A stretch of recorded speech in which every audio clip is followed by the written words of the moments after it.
ಸುದ್ದಿ ಸ್ಪಂದನಕ್ಕೆ ಮತ್ತೊಮ್ಮೆ ಸ್ವಾಗತ ವೀಕ್ಷಕರು. ಈಗಾಗಲೇ ಹೇಳಿದೆ ವಿಜಯ ಪಥ ವಿಶೇಷ ಕಾರ್ಯಕ್ರಮವನ್ನು ಈಗ ವೀಕ್ಷಣೆ ಮಾಡಲಿಕ್ಕಿದ್ದಾರೆ. ಎಂ.ಆರ್. ಪೂವಮ್ಮ ನಮ್ಮ ಜೊತೆಗಿದ್ದಾರೆ.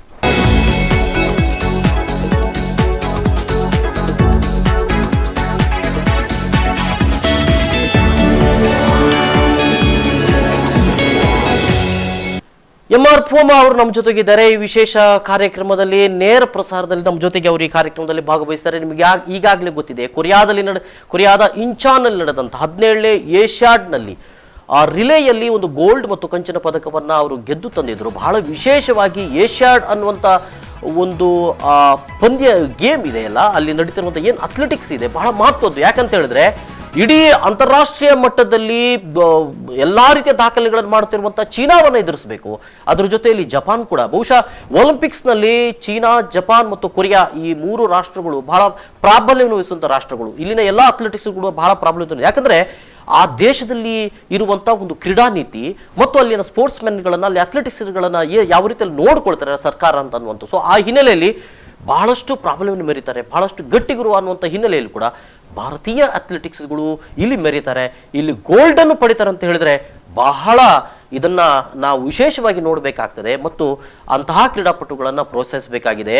ಭಾರತದಲ್ಲಿ ಅಂತ ಹೇಳಿದ್ರೆ ಕರ್ನಾಟಕದಲ್ಲಿ ಅಂತ ಹೇಳಿದ್ರೆ ಉಭಯ ಜಿಲ್ಲೆಗಳು, ಕರಾವಳಿ ಜಿಲ್ಲೆಗಳು, ಮಂಗಳೂರಿನ ಕುವರಿ ಎಂ.ಆರ್. ಪೂವಮ್ಮ ನಮ್ಮ ಜೊತೆಗಿದ್ದಾರೆ. S, MR. ಪೂವಮ್ಮ ಅವರಿಗೆ ಶುಭಾಶಯಗಳು ಮತ್ತು ಕಂಗ್ರ್ಯಾಚುಲೇಷನ್ಸ್. ಏನು ಅನಿಸಿದೆ? 2006ರಿಂದ ಆರಂಭಗೊಂಡಿದೆ ನಿಮ್ಮ ಈ ಒಂದು ಬಹುಶಃ ಕ್ರೀಡೆಯಲ್ಲಿ, ಅಥ್ಲೆಟಿಕ್ಸ್ನಲ್ಲಿ ನಿಮ್ಮ ವಿಜಯ ಪಥ. ಇವತ್ತು ಈ ಸಂದರ್ಭದಲ್ಲಿ ಮೊನ್ನೆ ನಡೆದಂಥ ಗೇಮ್ಸ್ನಲ್ಲಿ ಆಶ್ಚರ್ಯ ಅನಿಸಿದೆ. ಕಳೆದ ಬಾರಿ ಕಾಮನ್ವೆಲ್ತ್ಗೆ ನೀವು ಆಯ್ಕೆ ಆಗಿದ್ದೀರ ಅನ್ನುವಂಥದ್ದೇ ನಾವು ಬಹಳ ವಿಶೇಷ ಅಂತ ಹೇಳಿದ್ದೇವೆ. ಯಾಕಂತ ಹೇಳಿದ್ರೆ ಭಾರತೀಯ ಅಥ್ಲೆಟಿಕ್ಸ್ಗಳನ್ನ ಬಗೆಗೆ ನಾವು ಹೇಳಬೇಕಾದ್ರೆ ವಿಶೇಷ ಅಂತ ಹೇಳಬೇಕು. ಯಾರದೇ ಸಪೋರ್ಟ್ ಇಲ್ಲದೆ ನೀವು ಖುದ್ದು ವೈಯಕ್ತಿಕವಾಗಿ ಅಥವಾ ನಿಮ್ಮ ಕೋಚ್ಗಳು ನಿಮಗೆ ನೀಡುತ್ತಿರುವ ತರಬೇತಿ ಹಿನ್ನೆಲೆಯಲ್ಲಿ ನೀವು ಆಯ್ಕೆ ಆಗ್ತಾ ಬಂದಿರುವಂಥದ್ದು. ಮೊನ್ನೆಯ ಸಂದರ್ಭದಲ್ಲಿ ಏನು ಅನಿಸಿತ್ತು? ಏಷ್ಯನ್ ಗೇಮ್ಸ್ ಅಲ್ಲಿ ಇಂಡಿವಿಜುವಲ್ ಅಲ್ಲಿ ಬ್ರಾನ್ಸ್ ಮೆಡಲ್ ಸಿಗುವಾಗ ತುಂಬಾ ಖುಷಿ ಆಯ್ತು. ಫಸ್ಟ್ ಏಷ್ಯನ್ ಗೇಮ್ಸ್ ಇದರಲ್ಲಿ ನಂದು ಫಸ್ಟ್ ಮೆಡಲ್, ತುಂಬಾ ಖುಷಿ. ಅದಕ್ಕಿಂತ ಮುಂಚೆ ನಾನು ಏಷ್ಯನ್ ಟ್ರ್ಯಾಕ್ ಅಂಡ್ ಫೀಲ್ಡ್ ಅಲ್ಲಿ ನಂಗೆ 400 ಅಲ್ಲಿ ಸಿಲ್ವರ್ ಬಂದಿತ್ತು. ಆದರೆ Asian track and field, Asian games ತುಂಬಾ ವ್ಯತ್ಯಾಸ. ಅಂದ್ರೆ ಗೇಮ್ಸ್ ಹೇಳುವಾಗ ಇಟ್ಸ್ ಸಮಥಿಂಗ್ ಡಿಫ್ರೆಂಟ್. ತುಂಬಾ ಖುಷಿ. ಅದಾದ್ಮೇಲೆ ಮೇನ್ ನಮ್ದು ಟಾರ್ಗೆಟ್ ರಿಲೇ ಇತ್ತು. ರಿಲೇ ನಮಗೆ ಗೋಲ್ಡ್ ಶೋರ್ ಆಗಿತ್ತು. ನಮ್ದು ಎಕ್ಸ್ಪೆಕ್ಟೇಷನ್ಸ್ ಗೇಮ್ಸ್ ರೆಕಾರ್ಡ್ ಮಾಡಬೇಕಂದ್ರೆ, ಯಾಕಂದ್ರೆ 2010 ಅಲ್ಲಿ ಏಷ್ಯನ್ ಗೇಮ್ಸ್ ರೆಕಾರ್ಡ್ ಇಂಡಿಯನ್ಸ್ ಇದ್ದದ್ದು. So we have done it. ತುಂಬಾ ಖುಷಿ ಆಯ್ತು. ಗೋಲ್ಡ್ ಬರುವಾಗ ಹೋಗಿ ಆ ಪೋಡಿಯಂ ಅಲ್ಲಿ ವಿಕ್ಟರಿ ಸಮಯ ಫ್ಲಾಗ್, ನ್ಯಾಷನಲ್ ಆಂಥಮ್ ಕೇಳುವಾಗ ತುಂಬಾ ಖುಷಿ ಆಯ್ತು. 400 ಅಲ್ಲಿ ನೀವು ಕಂಚಿನ ಪದಕವನ್ನ ಪಡೆದುಕೊಂಡ್ರಿ. ಆ ಪಂದ್ಯ ಹೇಗಿತ್ತು? ಯಾರೆಲ್ಲ ಇದ್ರು ಅದರಲ್ಲಿ? ಆಕ್ಚುಲಿ ಯೂಶಲಿ ಕಾಂಪಿಟಿಷನ್ ಎಲ್ಲರ ಎಕ್ಸ್ಪೆಕ್ಟೇಷನ್ ಸಿಲ್ವರ್ ಅಲ್ಲಿ ಇದ್ದದ್ದು. ನಂದು 400 ಅಲ್ಲಿ. ಗೋಲ್ಡ್ ಅಷ್ಟು ಸ್ವಲ್ಪ ಡಿಫಿಕಲ್ಟ್ ಇತ್ತು. ಆದ್ರೆ ಹೀಟ್ಸ್ ಅಲ್ಲಿ ನಾನು ಹೀಟ್ಸ್ ಅಲ್ಲಿ ಫಸ್ಟ್ ಮಾಡಿದ್ದೆ, ಸೆಕೆಂಡ್ ವಿಯೆಟ್ನಾಮ್ ಹುಡುಗಿ ಮಾಡಿದ್ಲು. ಆದ್ರೆ ಈ ಇಂಟರ್ನ್ಯಾಷನಲ್ ಅಥ್ಲೆಟ್ಸ್ ಹೇಗೆ ಅಂದ್ರೆ ಅವರು ಹೀಟ್ಸ್ ಜಸ್ಟ್ ಕ್ವಾಲಿಫೈ ಮಾಡಿ ಓಡ್ತಾರೆ. ಅದಕ್ಕೆ ನಮಗೆ ಜಜ್ಮೆಂಟ್ ಮಾಡ್ಲಿಕ್ಕೆ ಆಗಲ್ಲ ಯಾರು ಯಾವ ಪೊಸಿಷನ್ ಇದ್ರಂತ. ಓವರ್ ಆಲ್ ಅಲ್ಲಿ ನೋಡೋಕೆ ನಾನು ಸಿಲ್ವರ್ ಅಲ್ಲಿ ಇದ್ದೆ. ಆದ್ರೆ ನನಗೆ ಗೊತ್ತಿತ್ತು ಕಾಂಪಿಟಿಷನ್ ಇಟ್ಸ್ ಟಫ್ ಇದೆ. 1 in 3 ಮೆಡಲ್ ಟ್ರೈ ಮಾಡ್ಬೇಕಂತ ನಾನು ಎಕ್ಸ್ಪೆಕ್ಟೇಷನ್ಸ್ ಇಡ್ಲಿಲ್ಲ. ಆದ್ರೆ ಎಲ್ಲರದ್ದು ಎಕ್ಸ್ಪೆಕ್ಟೇಷನ್ ಸಿಲ್ವರ್ ಅಲ್ಲಿ ಇತ್ತು. ಆದ್ರೆ ಅವರಿಗೆ ಗೊತ್ತಿಲ್ಲ ಅವರ ರೇಸ್ ಹೇಗಿತ್ತಂತ. ಬ್ರಾನ್ಸ್ ಬಂತು, ನನಗೆ ತುಂಬಾ ಖುಷಿ ಆಯ್ತು ಆ ಸಂದರ್ಭದಲ್ಲೂ ಕೂಡ. ಎಸ್, ಬಹಳ ಮುಖ್ಯವಾಗಿ ನೀವು ಒಂದು ಮಾತನ್ನ ಹೇಳಿದ್ರೆ ಎಲ್ಲ ಮಾಧ್ಯಮದ ಜೊತೆ ನಾವು ಯಾವುದೇ ಒಂದು ನಾವು ಇಲ್ಲಿದ್ದುಕೊಂಡು ಇರುವಂತಹ ಹವಾಗುಣಗಳಾಗ್ಲಿ, ವೆದರ್ ಕಂಡೀಷನ್ಗಳಾಗ್ಲಿ, ಅಥವಾ ಇಲ್ಲಿನ ಒಟ್ಟು ನಮ್ಮ ಸ್ಪೋರ್ಟ್ಸ್ಗೆ ಇರುವಂಥ ನಮ್ಮ ಮೆಟೀರಿಯಲ್ಸ್ಗಳಾಗಲಿ, ಇವೆಲ್ಲವನ್ನು ತೆಗೆದುಕೊಂಡ್ರೆ ಅಂತಾರಾಷ್ಟ್ರೀಯ ಮಟ್ಟದಲ್ಲಿ, ಇಂಟರ್ನ್ಯಾಷನಲ್ ಲೆವೆಲಲ್ಲಿ ಅದು ಬೇರೆ ಆಗಿರ್ತದೆ ಅಂತ ಅನ್ನೋದು. ಕೊರಿಯಾದಲ್ಲಿ ಹೇಗಿತ್ತು ಹವಾಗುಣಗಳು ಈ ಸಂದರ್ಭದಲ್ಲಿ? ಅದು ನಿಮಗೆ ಪೂರಕವಾಗಿತ್ತ ಅಂತ? ಕೊರಿಯಾದಲ್ಲಿ ಟೆಂಪರೇಚರ್ ನಾರ್ಮಲ್ ಇತ್ತು. ಈಗ ಕೋಲ್ಡ್ ಇದ್ರು ಪಟಿಲಾದಲ್ಲಿ ತುಂಬಾ ಚಳಿ ಇರುವ ಸಮಯದಲ್ಲಿ ನಾವು ಅಲ್ಲಿ ಪ್ರಾಕ್ಟೀಸ್ ಮಾಡಿದ್ರೆ ಅದಕ್ಕೆ ಅಷ್ಟು ಏನು ಡಿಫ್ರೆನ್ಸ್ ಆಗ್ಲಿಲ್ಲ. ಕೊರಿಯಾದಲ್ಲಿ ಟ್ವೈಸ್ ಮಳೆ ಬಂತಷ್ಟೇ. ಮತ್ತೆ ವೆದರ್ ಎಲ್ಲ ನಾರ್ಮಲ್ ಇಂಡಿಯನ್ ವೆದರ್ ಇತ್ತು. ಮತ್ತೆ ಫುಡ್ ಸ್ವಲ್ಪ ಡಿಫಿಕಲ್ಟ್ ಆಗಿತ್ತು. ಅದರಲ್ಲಿ ರೈಸ್, ದಾಲ್ ಎಲ್ಲ ಇತ್ತು. ಸೊ ಫುಡ್, ವೆದರ್ ಅಲ್ಲಿ ಏನು ಪ್ರಶ್ನೆ ಆಗ್ಲಿಲ್ಲ. ಸೊ ಎಲ್ಲ ಅಥ್ಲೆಟಿಕ್ ಫೀಲ್ಡ್ ಅಲ್ಲಿ ಫಸ್ಟ್ ಟೈಮ್ ಗೋಲ್ಡ್ ಕಮ್ಮಿ ಇದ್ರು ಪರ್ಫಾರ್ಮೆನ್ಸ್ ಒಳ್ಳೆದಿತ್ತು ಅವ್ರದ್ದು. ಓಕೆ, ಈಗ ಮೊನ್ನೆ ಜಿಲ್ಲಾಧಿಕಾರಿಗಳು, ದಕ್ಷಿಣ ಕನ್ನಡ ಜಿಲ್ಲಾಧಿಕಾರಿಗಳು ಡಾಕ್ಟರ್ ಎ.ಬಿ. ಇಬ್ರಾಹಿಂ ಅವರು ನಮ್ಮ ಜೊತೆಗೆ ನೇರ ಸಂಪರ್ಕದಲ್ಲಿದ್ದಾರೆ. ಸರ್ ನಮಸ್ಕಾರ. ನಮ್ಮ ಜೊತೆ ಎಂ.ಆರ್. ಪೂವಮ್ಮ ಅವರು ಇದ್ದಾರೆ. ಈ ಸಂದರ್ಭದಲ್ಲಿ ಏಷ್ಯಾಡ್ನಲ್ಲಿ ಚಿನ್ನದ ಪದಕವನ್ನು ಪಡೆದಿದ್ದಾರೆ. ನಿನ್ನೆ ಅವರನ್ನ ಬರಮಾಡಿಕೊಂಡಿದ್ದೀರಿ, ಸ್ವಾಗತ ಮಾಡಿಕೊಂಡಿದ್ದೀರಿ. ಏನು ಹೇಳಿಕೆ ಬಯಸ್ತೀರಿ ಸರ್? ಓಕೆ, ಅವ್ರನ್ನ ಮತ್ತೊಮ್ಮೆ ನಾನು ಸಂಪರ್ಕ ಮಾಡ್ತೇನೆ. ನೀವು ಹೇಳ್ತಾ ಇದ್ದಾರೆ ನನಗೆ ಮಂಗಳೂರಿನ ವೆದರ್ ಕಂಡೀಷನ್ಗೂ ಅಂತಾರಾಷ್ಟ್ರೀಯ ಮಟ್ಟದಲ್ಲಿ ಹೋಗುವಾಗ, ಬಹುಶಃ ಮಂಗಳೂರಿನ ವೆದರ್ ಕಂಡೀಷನ್ ನ್ಯಾಷನಲ್ ಲೆವೆಲ್ ನಡೀತದೆ ಇಲ್ಲ ಅಂತ ನನಗೆ ಗೊತ್ತಿಲ್ಲ, ಬಟ್ ಅಂತಾರಾಷ್ಟ್ರೀಯ ಮಟ್ಟದಲ್ಲಿ ಬಹಳ ವ್ಯತ್ಯಾಸಗಳು ಆಗ್ತದ, ತೊಂದರೆಗಳಾಗ್ತದ ಅಂತ ಅನ್ನೋದು. ಸರ್ ನಾನು ಮಂಗಳೂರಲ್ಲಿ ಅಷ್ಟು ನನಗೆ 8 months ಆಯ್ತು ಮ್ಯಾಂಗ್ಳೂರ್ಗೆ ಬಂದು 8-9 months. ನಾನು ಕಂಟಿನ್ಯೂಸ್ 2011 ಇಂದ ಪಟಿಯಾಲದಲ್ಲೇ ಟ್ರೈನ್ ಮಾಡ್ತಿದ್ದೇನೆ. 4 years ಆಯ್ತು ಪಟಿಯಾಲದ ಟ್ರೈನಿಂಗ್. ಪಟಿಯಾಲ ಯಾಕೆ ಪಟಿಯಾಲವನ್ನು ನೀವು ಆಯ್ಕೆ ಮಾಡ್ಕೊಂಡ್ರಿ? ಬಿಕಾಸ್ ಅಲ್ಲಿ ಎಲ್ಲ ಫೆಸಿಲಿಟೀಸ್ ಇದೆ ಸರ್.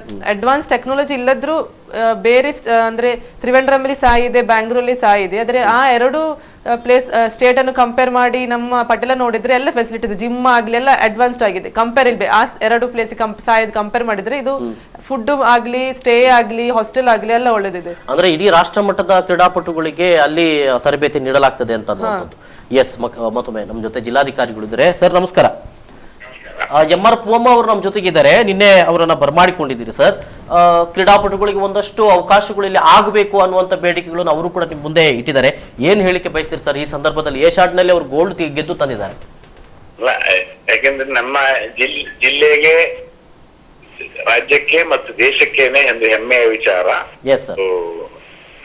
400 ಮೀಟರ್ನಲ್ಲಿ ಕಂಚಿನ ಪದಕ ಹಾಗೂ 400 ಮೀಟರ್ ರಿಲೇಯಲ್ಲಿ ಸ್ವರ್ಣ ಪದಕ. ಯಾಕೆ ನಾವು ಇವ್ರನ್ನು ಕೂಡ, ಅಕ್ಕುಂಜಿ ಅವ್ರನ್ನು ಕೂಡ ನಾವು ನಿರೀಕ್ಷೆ ಮಾಡಿದ್ದೇವೆ. ನಿಮಗೆ ಇವರು ಸಿಕ್ಕಿದ್ದಾರೆ ಈಗ ಈ ಒಂದು ಪ್ರದೇಶಕ್ಕೆ. ನಮ್ಮ ಜಿಲ್ಲೆ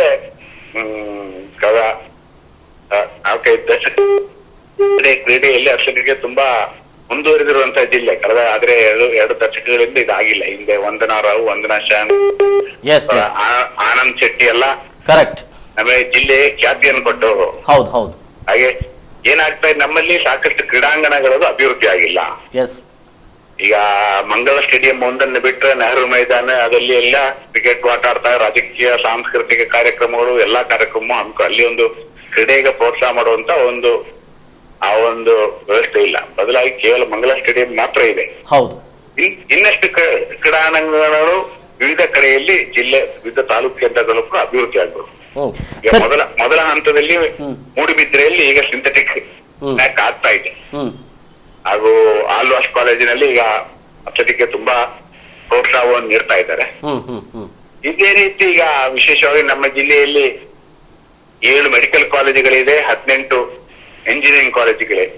ಇವರು ಸಹ ಕ್ರೀಡೆಗೆ ಸ್ವಲ್ಪ ಕನಿಷ್ಠ ವರ್ಷದಲ್ಲಿ 1 ಸೀಟ್ ಎಕ್ಸ್ಕ್ಲೂಸಿವ್ಲಿ ಫಾರ್ ಕ್ರೀಡೆಯಲ್ಲಿ ಪ್ರಾಶಸ್ತ್ಯ ಪಡ್ಕೊಂಡವರಿಗೆ ಮುಫತ್ತಾಗಿರುವಂತ ಒಂದು ಸೀಟ್ ಕೊಡ್ತೇವೆ ಅಂತ ಬಂದ್ರೆ ಹಲವಾರು ಕ್ರೀಡಾಪಟುಗಳು ಮುಂದೆ ಬರ್ತಾರೆ. ಒಂದು ಮೆಡಿಕಲ್ ಸೀಟ್ ಸಿಗುತ್ತೆ ಅಥವಾ ಒಂದು ಎಂಜಿನಿಯರಿಂಗ್ ಸೀಟ್ ಸಿಗುತ್ತೆ. ಆಗ ಈ ನಿಟ್ಟಿನಲ್ಲಿ ಒಂದು ಪ್ರಯತ್ನ ಮಾಡಬಹುದು.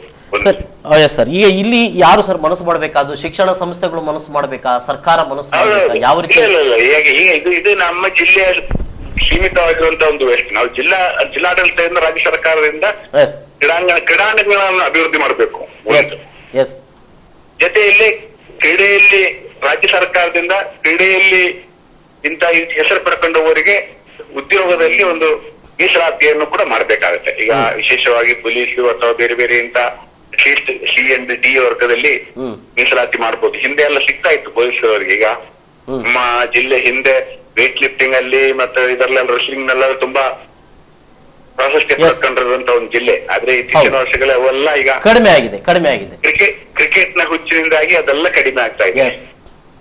ಆ ಒಂದು ಗತವೈಭವವನ್ನು ಮರಳಿ ಪಡಿಬೇಕು ಅಂತಾದ್ರೆ ನಾವು ಒಂದು ಆಕ್ಷನ್ ಪ್ಲಾನ್ ಮಾಡ್ಬೇಕು. ಕರೆಕ್ಟ್. ಒಂದು ಮೊದಲ ಹಂತದಲ್ಲಿ ನಾವೀಗ ಎಲ್ಲಾ ತಾಲೂಕ್ ಲೆವೆಲ್ ನಲ್ಲಿ ಕ್ರೀಡಾಂಗಣ ಅಭಿವೃದ್ಧಿ ಆಗಬೇಕು. ಕ್ರೀಡೆಯಲ್ಲಿ ಇವರಿಗೆ ಮೀಸಲಾತಿಯನ್ನು ಉದ್ಯೋಗದಲ್ಲಿ ಕನಿಷ್ಠ 1-2 ಹುದ್ದೆ ಆದ್ರೂ ಕೂಡ ಮೀಸಲಾತಿಯನ್ನು ಕೊಟ್ರೆ ಅದು ಖಂಡಿತವಾಗಿ ಕೂಡ ಅದು ಆಗ್ಬೋದು ಅಂತ ಕ್ರೀಡಾಪಟುಗಳಿಗೆ. ಜೊತೆಯಲ್ಲಿ ಈಗ ನಾನು ಹೇಳಿದಲ್ಲ, ಈಗ ಇಂಜಿನಿಯರಿಂಗ್ ಕಾಲೇಜಿಂದ ಒಂದು ಸೀಟ್ ಸಿಕ್ಕಿದ್ರೆ ಮೆಡಿಕಲ್ ಕಾಲೇಜ್ ಸೀಟ್ ಸಿಗುದಂತ ಆದ್ರೆ ತುಂಬಾ ಕ್ರೀಡಾಪಟುಗಳು ಅಟ್ಲೀಸ್ಟ್ ಕನಿಷ್ಠ ರಾಜ್ಯವನ್ನು ಪ್ರತಿನಿಧಿಸಿರುವಂತ ಒಂದು ಕ್ರೀಡಾಪಟುವಿಗೆ. ಸರ್, ಇಲ್ಲಿ 2 ವಿಚಾರಗಳು. ಒಂದನೇದಾಗಿ ಶಿಕ್ಷಣ ಸಂಸ್ಥೆಗಳಲ್ಲಿ ಮೊನ್ನೆ ಅಷ್ಟೇ ಒಬ್ರು ಕ್ರೀಡಾ ತರಬೇತುದಾರರು ಹೇಳ್ತಾ ಇದ್ರು, ಕ್ರೀಡೆಯೊಂದಿಗೆ ಶಿಕ್ಷಣ ಸಿಗ್ಲಿ ಅಂತ. ಕ್ರೀಡೆಯೊಂದಿಗೆ ಪಠ್ಯ ಪುಸ್ತಕ ಇರ್ಲಿ, ಕ್ರೀಡೆ ಮೊದಲು, ಆನಂತರ ಪಠ್ಯ ಪುಸ್ತಕ ಇರ್ಲಿ. ಇಂತಹ ಒಂದು ಇದನ್ನ ಶಿಕ್ಷಣ ಸಂಸ್ಥೆ ಕೊಡ್ಲಿಕ್ಕೆ ಸಾಧ್ಯ ಇದೆಯಾ ಅಂತ ಅನ್ನುವಂಥದ್ದು. ಇಲ್ಲ, ಯಾಕಂದ್ರೆ ಮೊದಲನೇದಿಗೆ ನಮ್ಮ ಏನಾಗ್ತದೆ, ನಮ್ಮ ಪೇರೆಂಟ್ಸ್ ಈಗ ನಮಗೀಗ ಕ್ರೀಡೆಗೆ ಅಷ್ಟೊಂದು ಹಿಂದಿನಾಗಿ ಒತ್ತು ಕೊಡ್ತಾ ಇಲ್ಲ. ಕಲಿಕೆಗೆ ಶಿಕ್ಷಣ ಒತ್ತು ಕೊಡ್ತಾರೆ ಬಿಟ್ಟು ಈಗ ಯಾವುದೇ ಪೋಷಕರು ಕೂಡ ಈ ಶಿಕ್ಷಣ ಆಟದ ಬಗ್ಗೆ ಹೆಚ್ಚು ಅದು ಯಾವ ಒಂದು ಲಕ್ಷ್ಯದಲ್ಲಿ ಒಬ್ಬ ಕ್ಲಿಕ್ ಆಗ್ತಾನೆ ಅಂತ ಒಂದು ಮನೋಭಾವ ಇದೆ. ಒಂದು ಎರಡನೇದಾಗಿ ನಮ್ಮ ಶಿಕ್ಷಣ ವ್ಯವಸ್ಥೆಯಲ್ಲೇ ಈಗ ಹೊಸದಾಗಿ ಸೆಮಿಸ್ಟರ್ ಪದ್ಧತಿ ಬಂದಿರುವಂತಹ ಹಿನ್ನೆಲೆಯಲ್ಲಿ ಹಿಂದೆ ಡಿಗ್ರಿಯಲ್ಲಿ ಈ ಕಲಿಯುವಂತ ಸಂದರ್ಭದಲ್ಲಿ ವರ್ಷಕ್ಕೊಂದು ಇಲ್ಲಿ ಎಕ್ಸಾಮ್ ನಡೀತಾ ಇತ್ತು. ಆಗ ಏನ್ ಸಮಸ್ಯೆ ಇರಲಿಲ್ಲ.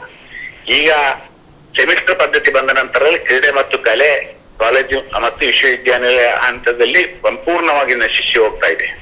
Yes sir. ಯಾಕಂದ್ರೆ ವರ್ಷ ಪೂರ್ತಿ ಎಕ್ಸಾಮ್ ನಡೀತಾ ಇರುತ್ತೆ.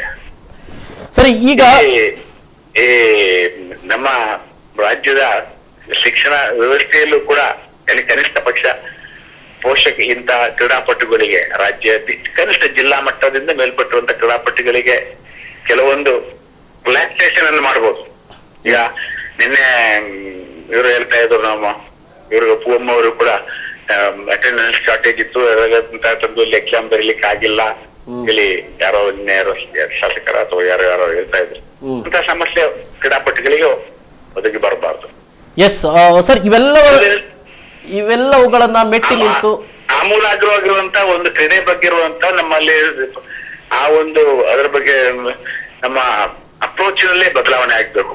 ಕೇವಲ ನಾವು ದಿಸ್ ಈಸ್ ವೆರಿ ಸ್ಮಾಲ್. ಯಾಕಂದ್ರೆ ನಮಗೀಗ ಸಿಗಿರುವಂತ 8ನೇ ಸ್ಥಾನ ಏಷ್ಯಾದಲ್ಲಿ ತುಂಬಾ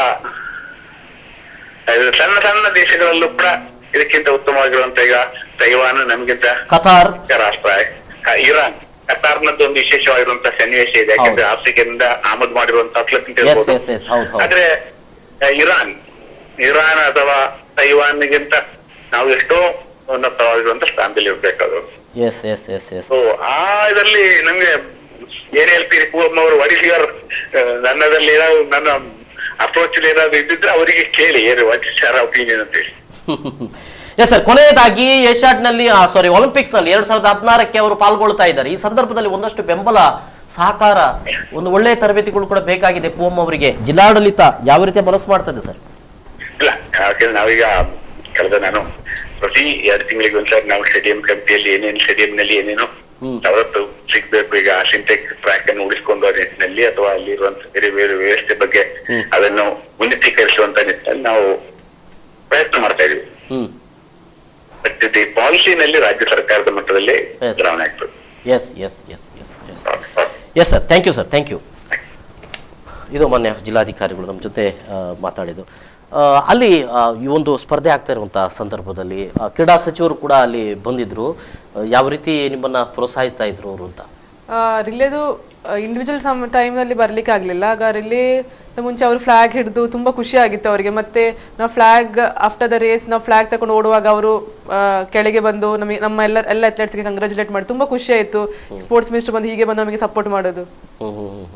ಈ ಸಂದರ್ಭದಲ್ಲಿ ಯಾವುದೇ ಫುಡ್ ಕೂಡ ಸೇವಿಸಲಿಕ್ಕೆ ಸಾಧ್ಯ ಆಗಿರಲಿಲ್ಲ ನನಗೆ. 4 ದಿನ ಕೂಡ ಬ್ರೆಡ್, ಫ್ರೂಟ್ಸ್ ಮಾತ್ರ ತಿಂದು ಅಲ್ಲಿ ಬದುಕಬೇಕಾಗಿತ್ತು ಅಂತ ಮಾತನ್ನು ಹೇಳಿದರು. ಅಂದರೆ ಇಲ್ಲಿ ಈಗ ಈ ಸಂದರ್ಭದಲ್ಲಿ ಕಳೆದ ಕೆಲವು ವರ್ಷಗಳಿಂದ ನೀವು ನೋಡ್ತಾ ಇದ್ದೀರಿ, ಈ ಸಂದರ್ಭದಲ್ಲಿ ಈಗ ಮುಂದೆ ಏಷ್ಯಾಡ್ನಲ್ಲಿ ಈಗಾಗಲೇ ನಾನು ಹೇಳಿದೆ 2016ಕ್ಕೆ ಭಾಗವಹಿಸ್ತಾ ಇದ್ದೀರಿ. ಯಾವ ರೀತಿಯ ತರಬೇತಿಗಳನ್ನ ಪಡಿಬೇಕು ಅಂತ ಇದು ಮಾಡಲಾಗ್ತಾ ಇದೆ, ಮತ್ತೆ ಪಟಿಯಾಲದಲ್ಲಿ ಹೋಗಬೇಕಾಗಿದೆಯಾ ಅಂತ? ಆಕ್ಚುಲಿ ಟ್ರೈನಿಂಗ್ ಪ್ರಾಬ್ಲಮ್ ಇಲ್ಲ ಸರ್, ಆದರೆ ನಮಗೆ ಅಷ್ಟು ಕಾಂಪಿಟೇಷನ್ಸ್ ಹೊರಗೆ ಹೋಗ್ಲಿಕ್ಕೆ ಸಿಗ್ತಾ ಇಲ್ಲ. ಮತ್ತೆ ನಮಗೆ ಹೊರಗೆ ಹೋಗಿ ಟ್ರೈನಿಂಗ್ ಮಾಡಿದ್ರೆ ಅದು ಒಳ್ಳೇದು. ಯಾಕಂದ್ರೆ ನಾನೀಗ 52, 51 ಎಲ್ಲ ಓಡ್ತಿದ್ದೇನೆ. ಅದಕ್ಕಿಂತ ಆ ಟೈಮ್ ಈಗ ಯಾರ್ದು ಇಲ್ಲ. ಈಗ ನ್ಯಾಷನಲ್ ಮೀಟ್ ಅಲ್ಲಿ ನಾವೀಗ ಕಾಂಪಿಟೇಷನ್ ಮಾಡ್ಬೇಕಂದ್ರೆ ಆ ಅಥ್ಲೆಟ್ಸ್ ಒಟ್ಟಿಗೆ ನಾವು ಓಡಬೇಕು. ನಮಗೆ ಅಷ್ಟು ಕಾಂಪಿಟೇಷನ್ ಸಿಗಲ್ಲ. ಈಗ ನಾವು ಇನ್ನೂ ಬೆಟರ್ ಟೈಮಿಂಗ್ ಮಾಡ್ಬೇಕಂದ್ರೆ ಇಂಟರ್ನ್ಯಾಷನಲ್ ಅಥ್ಲೆಟ್ಸ್ 450 ಆ ರೇಂಜಲ್ಲಿ ಇದ್ದಾರೆ. ಯೂಶುವಲಿ ನಾವು ಆ ಅಥ್ಲೆಟ್ಸ್ ಒಟ್ಟಿಗೆ ಹೋಗಿ ಪ್ರಾಕ್ಟೀಸ್ ಮಾಡಿದ್ರೆ ನಮಗೆ ಒಂದು level we will come to know like in what range we are. Same athletes ಒಟ್ಟಿಗೆ ಓಡಿ that's of usually taluk district ಓಡಿದಾಗೆ ಆಗುತ್ತೆ. ಇಂಟರ್ನ್ಯಾಷನಲ್ ಅಲ್ಲಿ ನಾವು ಹೋಗಿ ಟ್ರೈನಿಂಗ್ ಮಾಡಿ, ಈಗ ನೋಡಿ ವಿಕಾಸ್ ಗೌಡ ಫುಲ್ ಟೈಮ್ ಅವನು USA ಅಲ್ಲಿ ಅವನ ಪರ್ಫಾರ್ಮೆನ್ಸ್ ಇಂಪ್ರೂವ್ ಆಗ್ತಿದೆ. ಅಂದ್ರೆ ಇಂಟರ್ನ್ಯಾಷನಲ್ ಲೆವೆಲ್ ಕ್ರೀಡಾಪಟುಗಳ ಜೊತೆಗೆ ಸ್ಪರ್ಧೆ ಮಾಡಲಿಕ್ಕೆ ಸಾಧ್ಯ ಆಗುವಂತ ಅವಕಾಶಗಳು ಅವ್ರಿಗೆ ಟ್ರೈನಿಂಗ್ ಮಾಡಿದ್ರು ಒಳ್ಳೆ ಬೆನಿಫಿಷಿಯಲ್ ನಮಗೆ. ಎಸ್ ಇನ್ನೂ ಒಂದಷ್ಟು ಮಾತಾಡಬೇಕು ಪೂವಮ್ಮ. ಈಗ ಒಂದು ಸಣ್ಣ ಬ್ರೇಕ್ ತಗೊಳ್ತೇನೆ. ವಿಜಯಪುರದಲ್ಲಿ ಪೂವಮ್ಮ ನಮ್ಮ ಜೊತೆಗೆ ಇದ್ದಾರೆ. ಒಂದು ಸಣ್ಣ ಬ್ರೇಕ್ ನಂತರ ಮತ್ತೆ ಬರ್ತೇನೆ.